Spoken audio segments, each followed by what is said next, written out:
Oi, oi, estamos ao vivo? Estamos ao vivo?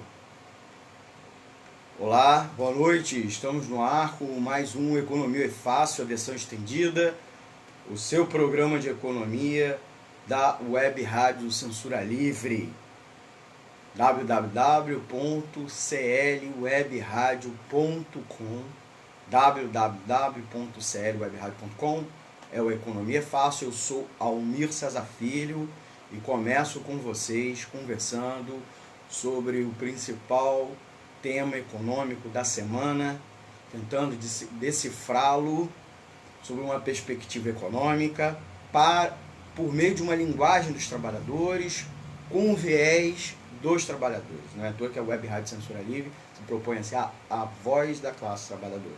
Então estamos aqui juntos, eu transmitindo aqui direto da redação da Nota, a agência de notícias alternativas. Eu não sei se o som tá bom, eu acho que é melhor, em via das dúvidas, colocar aqui. Já peço a vocês que estiverem nos assistindo pela live, curtir e compartilhar.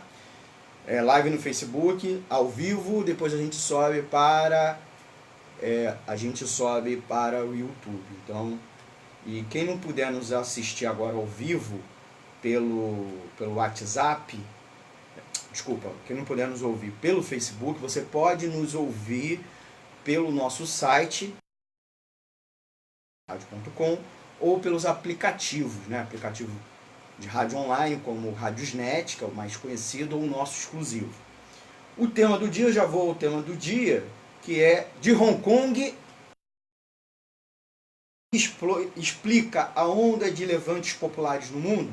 Vou repetir, de Hong Kong ao Chile, a economia explica a onda de levantes populares no mundo.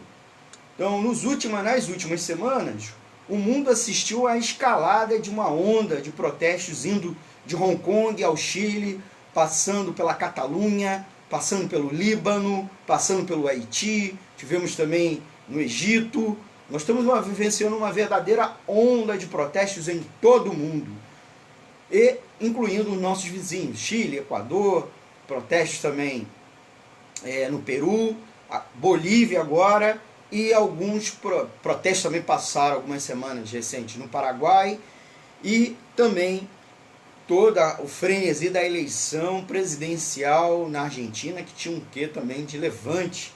Então, o que explica essa onda no mundo todo? Uma coisa é a gente discutir Chile, Equador, Catalunha, Hong Kong de maneira separada. O que está acontecendo nesse momento, o que une todos esses países? O que tem em comum? O diferente a gente sabe, mas o que há de esses países, tá bom? Expectativas frustradas, economia em ritmo lento, aumento da desigualdade e políticas de austeridade estão por trás da onda de levantes populares. Esse é o tema do dia, o tema do nosso programa, o Economia é Fácil. Agradecendo sempre quem está fazendo a operação lá no estúdio da Web Rádio Censura Livre, em São Gonçalo. Você, meu amigo e minha amiga ouvinte, estão convidados a visitar o nosso estúdio. Por questões logísticas, não deu para me deslocar para lá, então estou aqui na redação da Nota, fazendo a transmissão do nosso programa. Eu agradeço a vocês a nossa audiência, a paciência. Vocês podem mandar perguntas para o nosso WhatsApp, o 21 998 336490, 21 998 336490, ou um e-mail para economiafácil@gmail.com, economiafácil@gmail.com. Também pode deixar lá um recado lá no nosso Facebook, no Instagram e no Twitter. Registra lá, dê uma boa noite, fale conosco, dê um olá, que a gente vai comentar aqui ao vivo, vai responder, ou pelo menos a gente vai citar vocês aqui. Tá?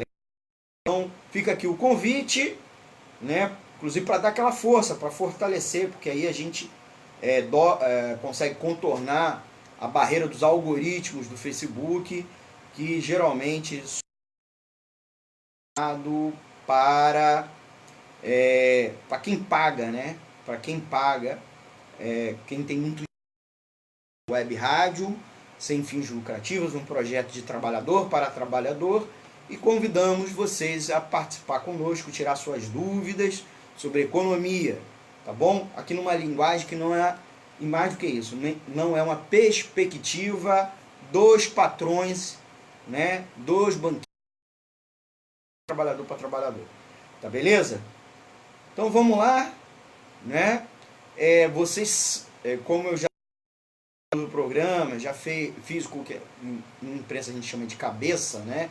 Dei a explicação original, mas a gente volta aqui, né? Nesse exato momento, hoje, no dia de hoje, dia 31 de outubro de 2019, uma quinta-feira, no dia 31 de outubro de 2019, está acontecendo no mundo todo uma onda de protestos em vários lugares, do mundo, tá? Estou recebendo imagens pelas, claro, grupos alternativos, porque muitas vezes a grande imprensa não, de jeito nenhum, né?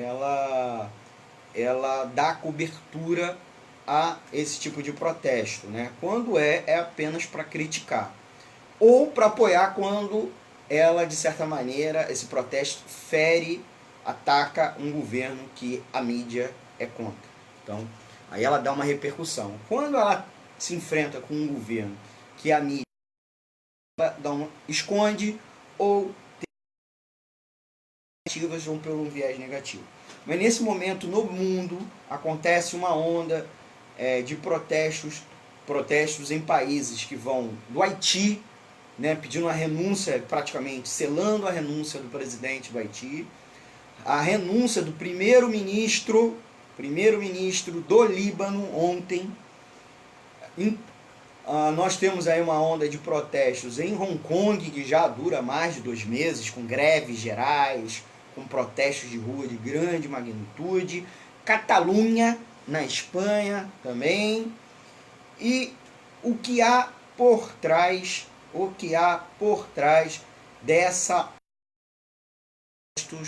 que varre o mundo, né? Que está varrendo o mundo, inclusive em locais que muitas vezes não tem uma longa tradição de protesto, ou não tanto pela repressão, mas às vezes porque havia um entendimento das pessoas de paz social, de cordialidade daquelas regiões.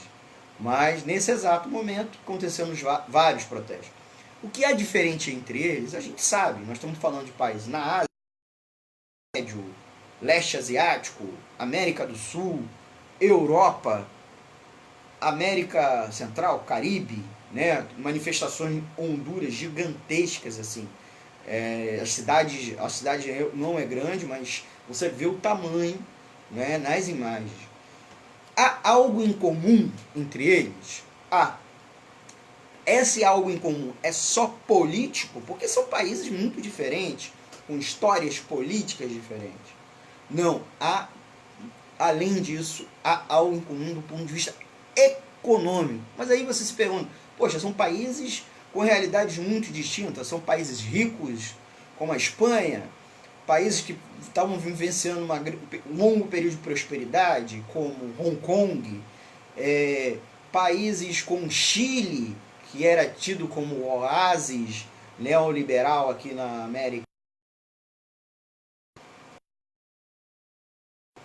Com todos esses países, do ponto de vista econômico, o que está acontecendo nós estamos passando por um período de aumento da desigualdade social no mundo, depois de ter vivenciado especialmente os anos 2000, uma fase de queda da pobreza e, em alguma medida, em alguns desses países, até mesmo melhoria na desigualdade, pelo menos entre os médios e mais pobres da população. Mesmo os mais ricos tenham ficado ainda mais ricos. Então, a desigualdade é um fator muito importante que une todos esses países. Se você for pegar os dados estatísticos desses países, todos eles nos últimos 3, 4, 5 anos, mesmo que não sejam os 10 anos de crise econômica que o mundo está vivendo, crise econômica começada lá em 2008, um pouco mais de 10 anos, nós estamos aí no 11º ano da crise econômica mundial, começada lá com a crise dos subprimes lá nos Estados Unidos, com o estouro da bolha dos subprime, a bolha imobiliária que afetou grandes bancos, começou com os bancos hipotecários, depois foi para grandes bancos, com a falência inclusive deles, e a intervenção do Estado salvando esses bancos e algumas empresas produtivas. Houve inclusive a estatização na época da General Motors nos Estados Unidos, uma grande injeção de recursos. Depois passamos por uma segunda fase a partir de 2010, 2011, que foi a crise das dívidas desses países, principalmente na Europa, particularmente na Europa mediterrânea, chamada crise dos PIGs. Vocês lembram disso? A crise grega?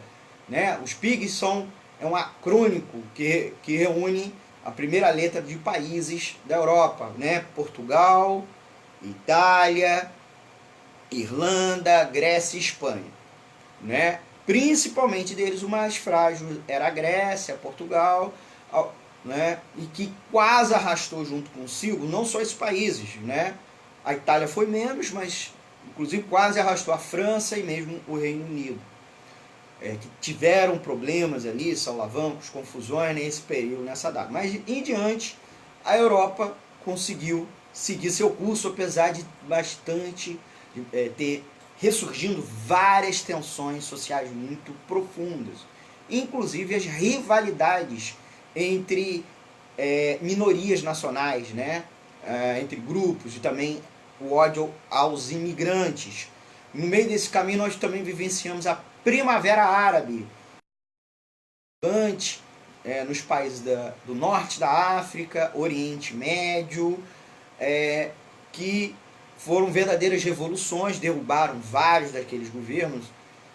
Boa parte não conseguiu consolidar, né, a reação democrática, a instalação de democracia. Alguns sim, derrubou-se várias das ditaduras militares, governos laicos, né, porque as monarquias do Golfo são até mais tiranas do que as ditaduras civis e militares republicanas, né, aquelas laicas que o Oriente Médio vive, né? As monarquias do Golfo, inclusive, são também regimes de alguma medida teocráticos, né? Não são só laicos, né? Então, houve aquele vendaval, né? A chamada Primavera Árabe, que acabou resultando em algumas guerras civis, né? O governo caindo em ditaduras, o caso, inclusive, de umas, outras acabou resultando em guerras civis, como Líbano e Síria. Síria, inclusive, está no nosso noticiário, que acabou também arrastando o Iraque junto, né? Mesmo estando, entre aspas, pacificado pós a invasão pelos Estados Unidos, né? Então nós vivenciamos esse ciclo também se fechou com eles a partir de 2013, 2014, 2015, também os chamados governos progressistas, em particular na América Latina, que eram governos de centro-esquerda, alguma medida de esquerda, questionáveis, essa classificação na América Latina, que tinham subido ao poder no início da década de 2000, com crises econômicas na América Latina.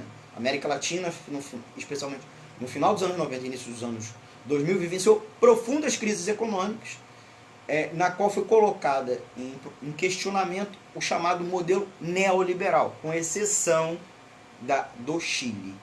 Então surge governos que se propunham a derrubar o neoliberalismo, mas na prática continuaram com essas políticas, mesmo que diminuindo a dosagem, conciliando com políticas de gasto social, políticas compensatórias, políticas de geração de emprego, né? Preservação de um ou outro direito, na qual os críticos chamam de dar migalhas. Os críticos, por um lado, enquanto outros dizem que essas críticas geraram essas políticas vão gerar logo depois uma crise econômica, estagnação, inflação, que vários desses países progressistas, com governos progressistas, passaram a vivenciar em 2013, 2014, não à toa que esses governos não conseguiram fazer sucessores, não conseguiram se reeleger, e mesmo quando fizeram sucessores, os sucessores trilharam um caminho muito oposto.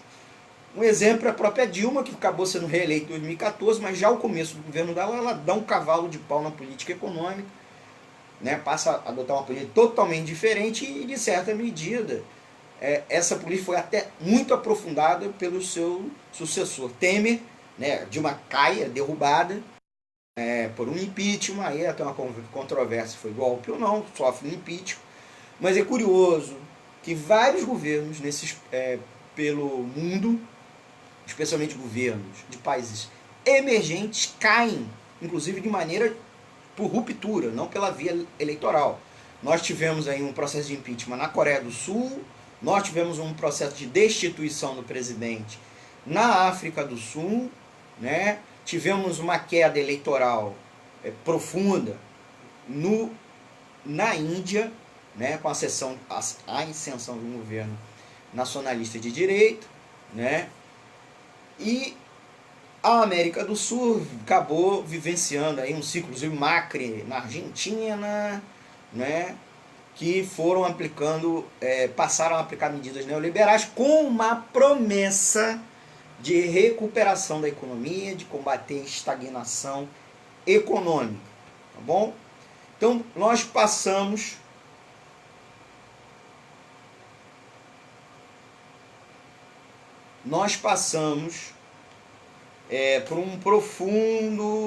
por uma profunda reversão da política econômica 15, mas curiosamente, já a partir desse ano, ou mesmo já do final do passado, vários governos começaram a cair neles, né? O Antônio está aqui, está nos acompanhando. Eu queria saber, eu não sei se vocês estão me ouvindo, né? Vocês estão pela web Rádio Censura Livre. Eu não sei, eu não consigo saber se nós estamos transmitindo pela rádio. Aqui está dando que sim, né? Mas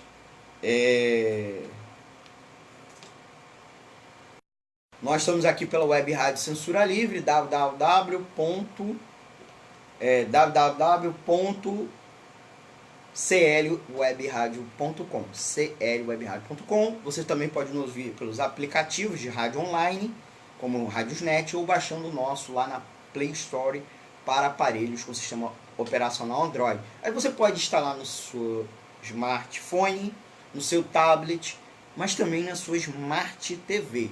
Você ainda tem essa opção, aí você ouve o equipamento, até parece aqueles aparelhos de rádio em casa, tá bom? Sou Almir Cesar Filho, Economia é Fácil. Eu estou me reapresentando porque a audiência da rádio é rotativa, a gente não transmite só pela live, a gente transmite pelo rádio, e houve aqui um problema de interrupção, né? O sinal, eu não sei se daqui, da redação da nota, ou lá da emissora, tá bom?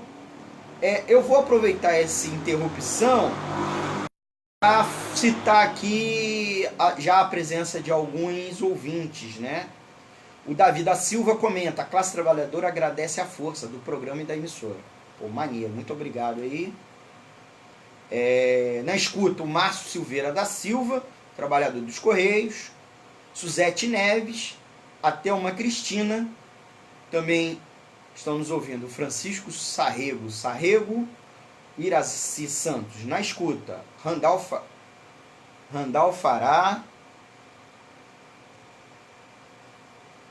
Deixa eu ver certinho aqui. Tá instável, ele tá nos explicando aqui. Tá na escuta o Abel, da CSP Condutas do Rio Grande do Sul. O Jefferson Moraes, a Regina Pelo, o Rodrigo Pegado, a Rose Edmilson, o João Flá, Cidinho Pescador, Cid Reis, e o Jorge Cavalcante. Eu espero, tá instável, peço desculpa, a gente depende de operadoras de telecomunicação, vocês sabem como é o Brasil. E essa, inclusive, é um dos questionamentos, né? Boa parte dos países que estão vivenciando pela essa onda de protestos, a população, mesmo aquela segmento da população que ascendeu economicamente, né, saiu da pobreza, questiona e exige melhoria dos serviços públicos e os serviços de utilidade pública, que boa parte deles foram privatizados. Lembra muito aquela onda de protestos que o Brasil vivenciou em junho de 2013, né, que as pessoas pediam educação, saúde padrão FIFA, porque na época o Brasil estava organizando as Olimpíadas e tinha uma exigência que os estádios e certa infraestrutura logística de suporte aos estádios que iam receber os jogos da Copa tivesse, entre aspas, um padrão FIFA, né? Então havia essa cobrança de melhoria do bem-estar. Por que isso? Porque a ascensão econômica, mesmo de uma parcela da população, ou de grandes parcelas da população, ela não estava se traduzindo, em alguma medida, em bem-estar para além do consumo mais imediato de bens, né, mesmo em bens de consumo duráveis. Então, há uma demanda nesses países por melhoria do bem-estar.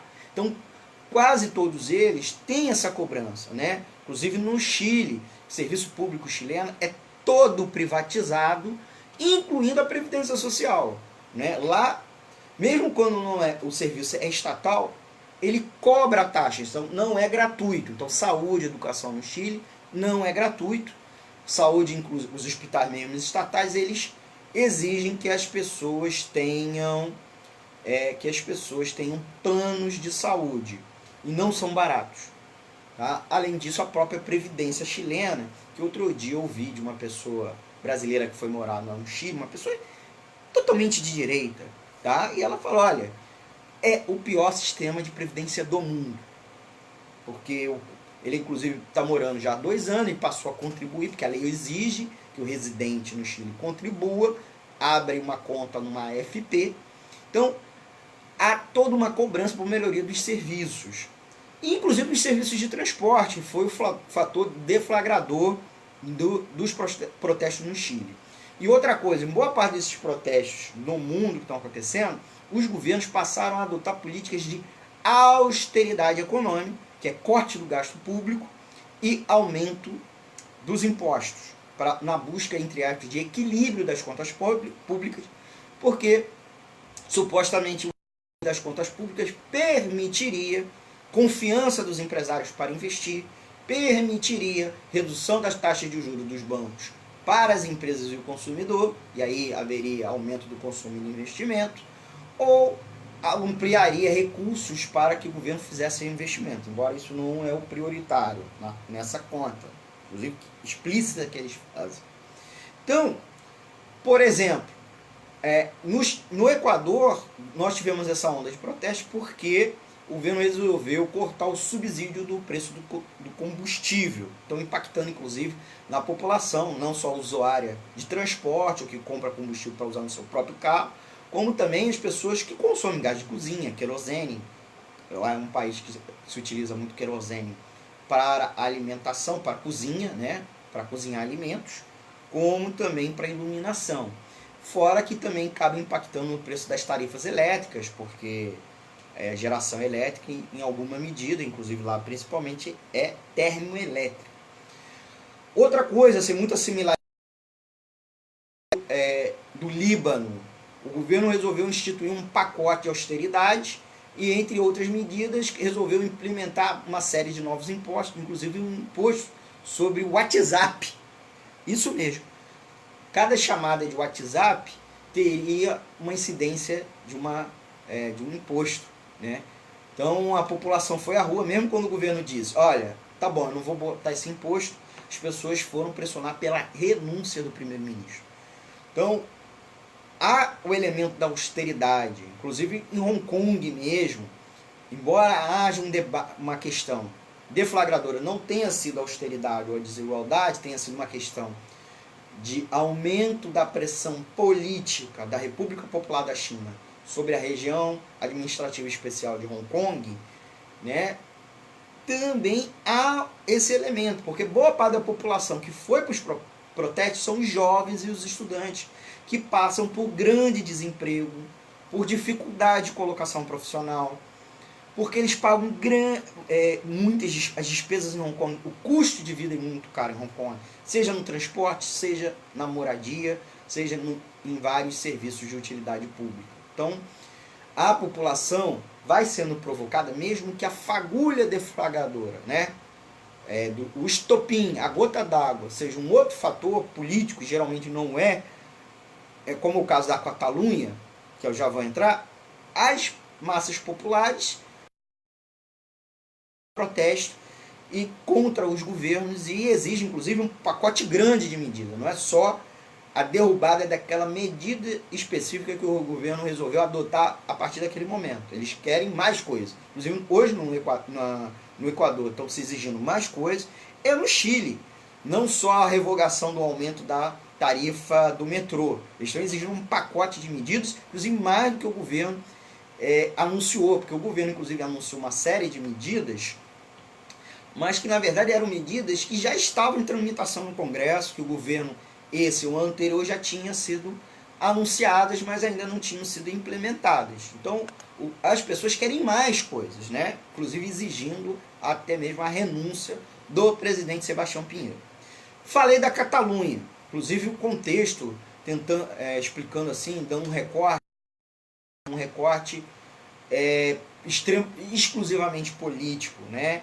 De opressão nacional, né? A população da Catalunha exigindo a independência do Reino da Espanha. Há um elemento econômico, inclusive mais de um, né? A Catalunha é a região da Espanha mais rica, que inclusive gera mais impostos, mas não necessariamente esses impostos são os mais revertidos para aquele país. Isso soa uma coisa de egoísmo nacional, mas não é, porque a Catalunha historicamente é uma nacionalidade oprimida perante o Estado espanhol. Diferente da situação do norte da Itália, que exige prerrogativas, exige privilégio, ou até mesmo a independência diante de outras regiões da Itália. No caso da Catalunha não, o setor inclusive oprimido, que a língua durante séculos foi proibida, as instituições regionais foram proibidas, tem uma história nacional diferenciada, antes da unificação do Reino da Espanha, e tem um outro aspecto, né? Alguns outros. Nos últimos anos, sucessivos governos foram formados na Espanha, governos de centro-direita, ou mesmo governos de centro-direita, mas cujo voto foi a maioria dado de regiões de fora da Catalunha. Tá? A Catalunha acabou sempre votando em governos de oposição, e esses governos que ganhavam a eleição aplicaram pacotes de austeridade, inclusive nesse momento, pacotes duros, aplicando pacotes ligados ao FMI, né, ao Banco Central Europeu e a União Europeia, a chamada Troika. Tá? Esse pacote de austeridade prejudica muito a economia, né, além dos serviços públicos, porque sem gasto, sem recursos, o governo acaba cortando, reduzindo o salário de servidores, não fazendo concurso, reduzindo pensões e aposentadorias e diminuindo a qualidade da saúde, educação, mesmo da infraestrutura. Então, esse sentimento anti-governo de austeridade foi canalizado para uma busca de maior autonomia. Então, inclusive, aquele plebiscito, o fator causante do plebiscito lá na Catalunha, não foi inclusive a independência, o pedido para fazer um plebiscito para a independência. Foi um pedido, 2 anos anteriores, da organização do plebiscito, para ampliar a autonomia das comunidades, né, que são os estados, né, lá no Reino da Espanha. Então, a comunidade regional, vamos dizer assim, da Catalunha teria mais autonomia tributária, inclusive fiscal, para gastar com saúde e educação, né, uma escolha daquela comunidade ao invés do governo central de Madrid. Então, esse sentimento, tá, autonomista, na qual tem conexão instigação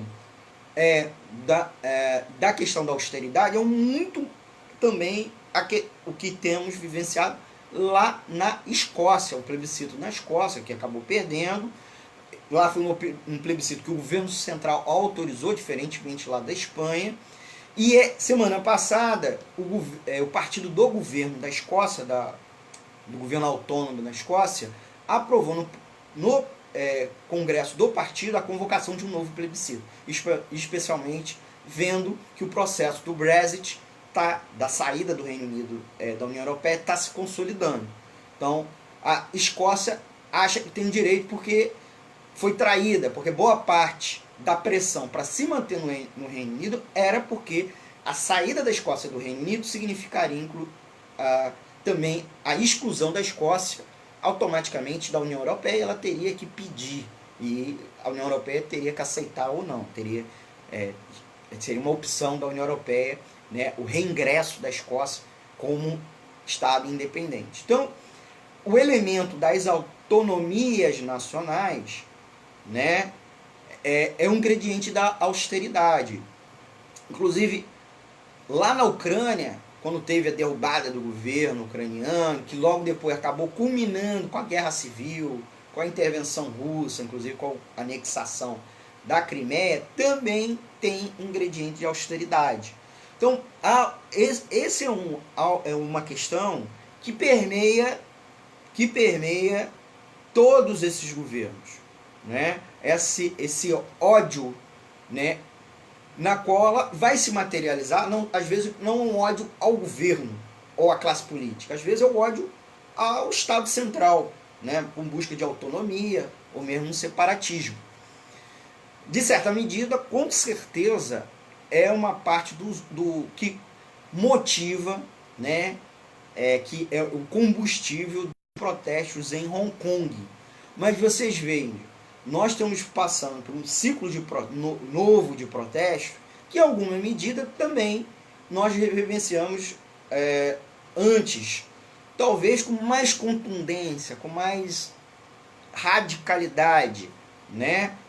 Com menos direção política, porque você, em boa parte desses protestos, não tem líderes, não tem um ou outro movimento que lidere os protestos.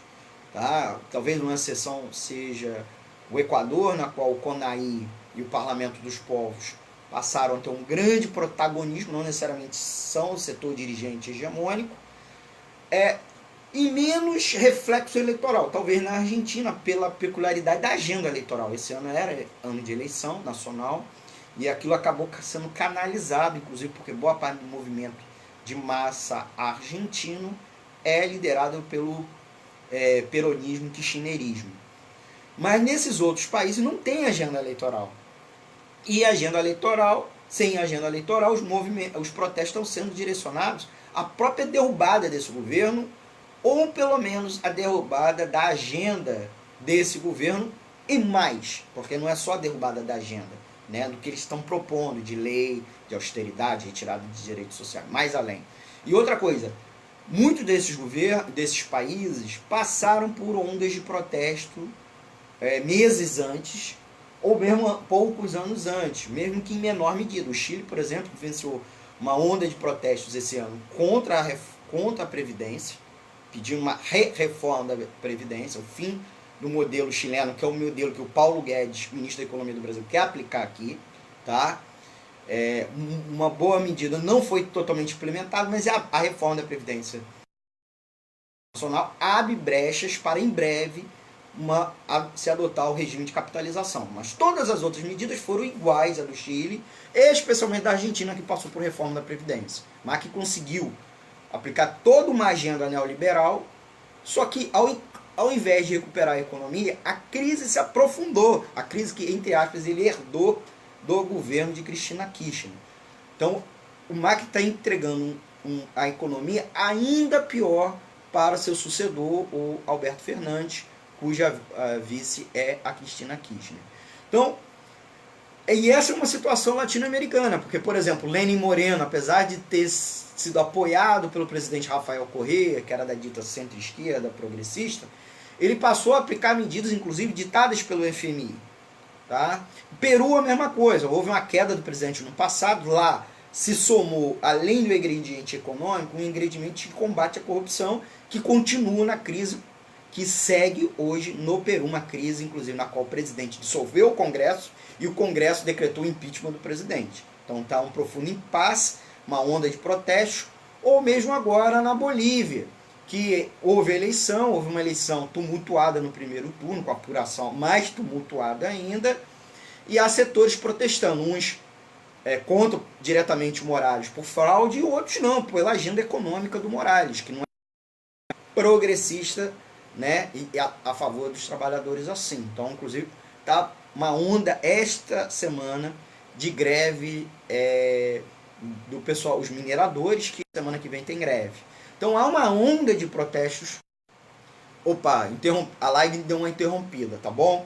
Não sei se voltou, tá? Que inclusive acusou. Vou aproveitar, com uma audiência rotativa. O programa Economia é Fácil, pela Web Rádio Censura Livre, www.clwebradio.com. Sou Almir Cesar Filho, esse é o Economia Fácil, versão estendida. Estou aqui transmitindo direto da redação da Nota, da Agência de Notícias Alternativa. Não estou no estúdio lá da nossa web rádio. Mandar um abraço para o Antônio Figueiredo, está ajudando lá na transmissão. Vou mandar um alôzinho para alguns ouvintes que a gente conseguiu registrar. Dá um alô ali que a gente registra e fala aqui no ar, né? Está nos acompanhando o Jorge Cavalcante, o Fernando Nunes Rodrigues, o Ricardo Vieira Ferreira, o Ivo Queiroz Jesus, o Roberto Chileno, o Edson José Lemos, Franquilino. Mandar um abraço a todos os nossos ouvintes, tá bom? O nosso programa fica gravado, a live fica salva. Vocês podem ouvir depois assistir pelo Facebook, e também a gente vai subir para o nosso canal no YouTube, lá no YouTube, canal Economia Fácil. A página, a gente não tem a página do programa, a gente tem da Web Rádio Censura Livre. Vai lá, curta, seja membro, né? Acompanhe a nossa web rádio, né, com a nossa programação completa. Quando eu encerrar aqui, siga ouvindo a programação da Web Rádio Censura Livre, com todos os nossos programas. Lá você pode visitar o nosso site com mais notícias e também alguns programas lá salvo, né? Então acompanhe a gente lá, tá bom? Então, para fechar o raciocínio, nós começamos atrasado o programa de hoje, por vários problemas técnicos e logísticos, mas eu não pretendo tentar terminar na hora. Antes de concluir, reafirmar que essa realidade nos nossos vizinhos e nos outros países, essa onda de protesto, por exemplo, lembrando que a França vivenciou aí o primeiro semestre todo, e ainda está tendo, a onda dos coletes amarelos. E qual é o mote dos coletes amarelos? Não é ser contra formas neoliberais de Macron. Macron é tido progressista, né, acusado de ser de esquerda, e na verdade não é, ele se diz um governo de centro. Então, nós estamos diante dela, tá? Uma onda de protestos no mundo todo. Óbvio que o mundo está um caldeirão, uma baita pressão, se materializa de certa maneira, às vezes também pelas disputas institucionais dentro do Estado, a luta fratricida, por exemplo, o impeachment do Trump é um pouco isso, porque se não há grandes protestos na rua nos Estados Unidos, embora há questões localizadas, inclusive contra a morte de negros, tem vários protestos nos Estados Unidos, né, pela questão das mudanças climáticas, né, vários protestos nos Estados Unidos e no Canadá também, a luta passa a ser travada pela uma luta institucional. Então, no regime democrático tem isso, porque essa pressão, né, o caldeirão é aliviado pela válvula de pressão da troca de governo, pela via eleitoral, por processos de impeachment, por exemplo, né? É por isso que eu comungo que, de certa medida, em boa medida, não foi um impeachment, o impeachment de Dilma não foi um golpe. É uma disputa interimperialista, o motivo é fraco, houve conluio, houve uma conspiração, mas isso não necessariamente é um golpe, porque você usou a lei, usou a Constituição, né, um subterfúgio, e isso aconteceu em outros países, no mesmo período, gente, praticamente no mesmo período. África do Sul e Coreia do Sul foram dois exemplos, porque uma sincronicidade muito grande com a derrubada da Dilma em 2016, Coreia do Sul foi em 2017, tá? Então, o que vai resolver esse problema é eu acredito, penso eu, a partir de todo o estudo e conversando com as pessoas, que mais do que a troca dos governos, é a inversão total, mais do que da política econômica, do regime econômico. O capitalismo atual não se permite ser um capitalismo que gere bem-estar social.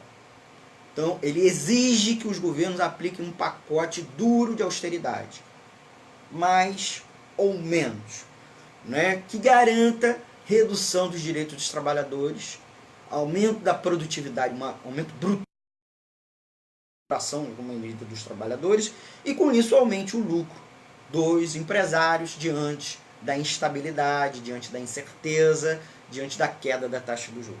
Então, é preciso mudar muita coisa, não é só a política econômica.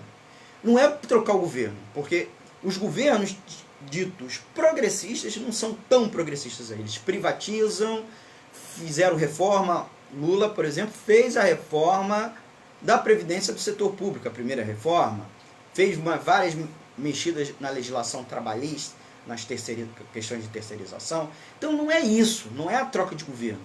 É o mesmo da política econômica, meramente da agenda econômica. É preciso mudar o regime econômico.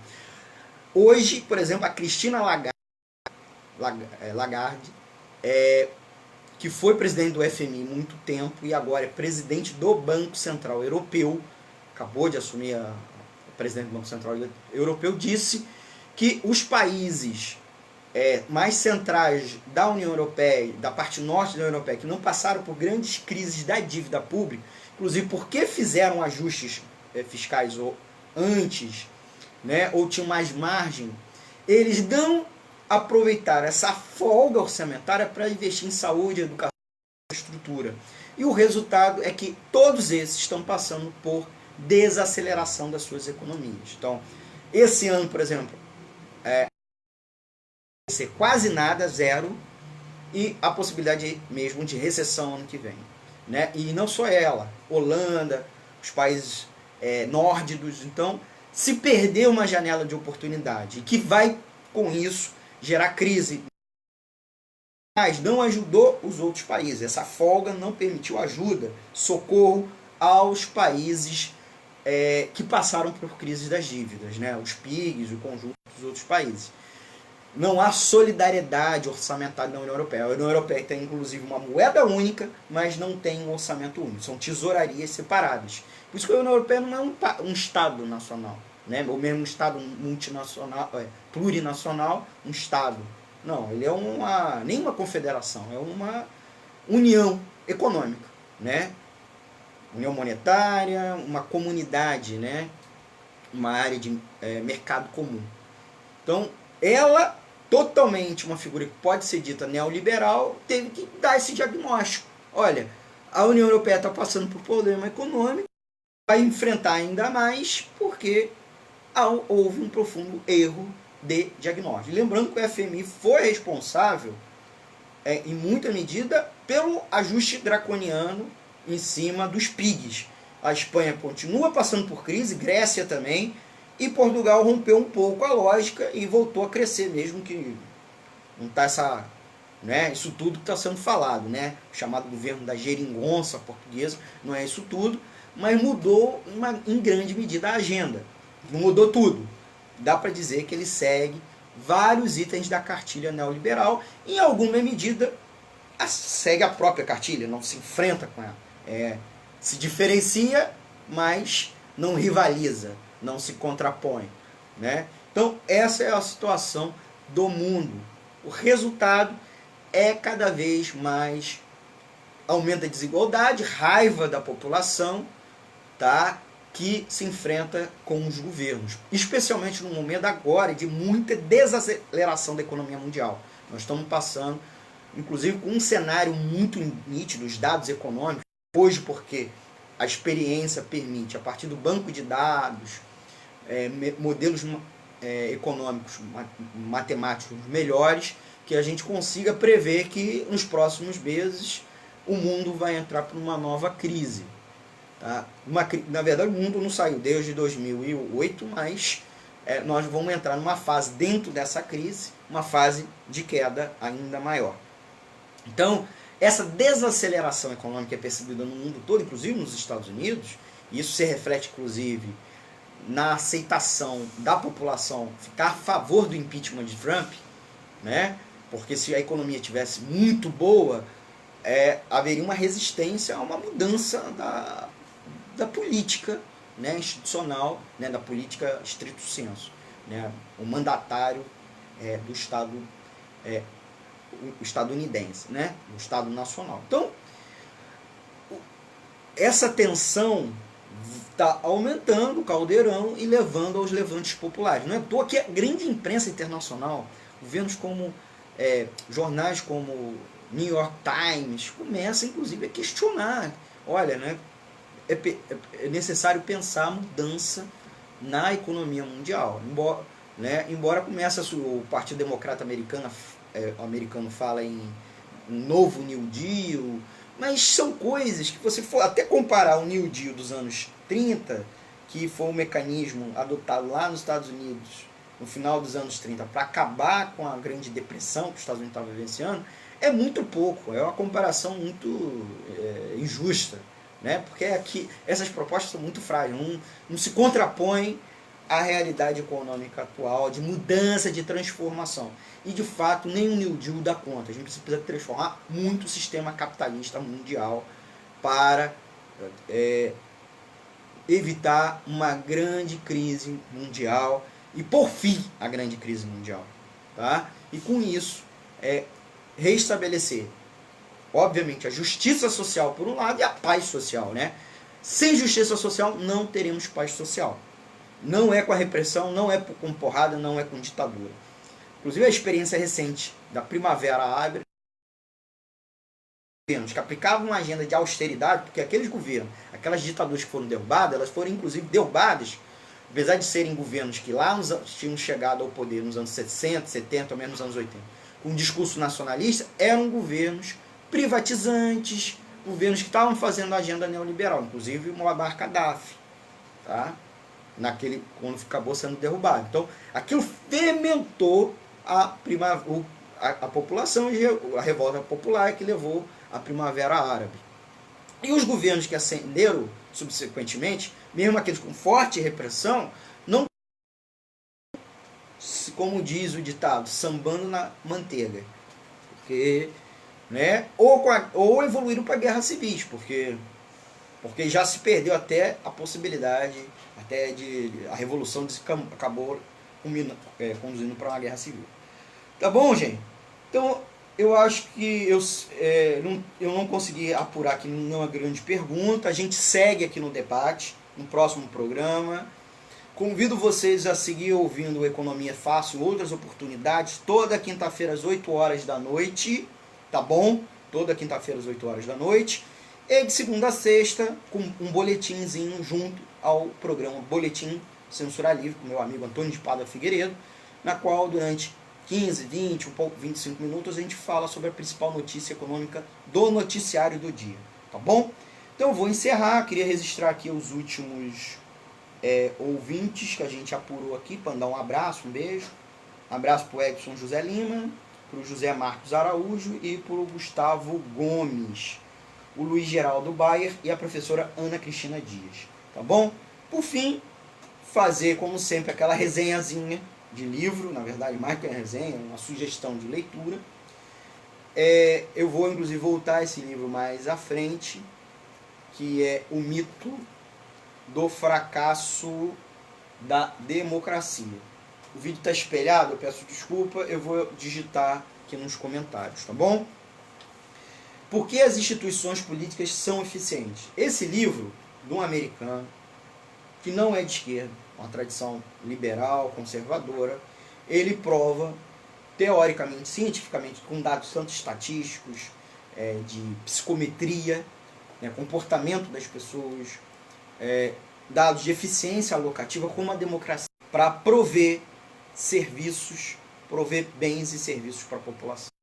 Oi, conexão caiu de novo, por isso que eu já vou encerrar. A gente também está passando por um problema de comunicação, peço desculpa. Então, voltando, esse livro do Donald A. Whitman, aqui no Brasil foi publicado pela Bertan Brasil.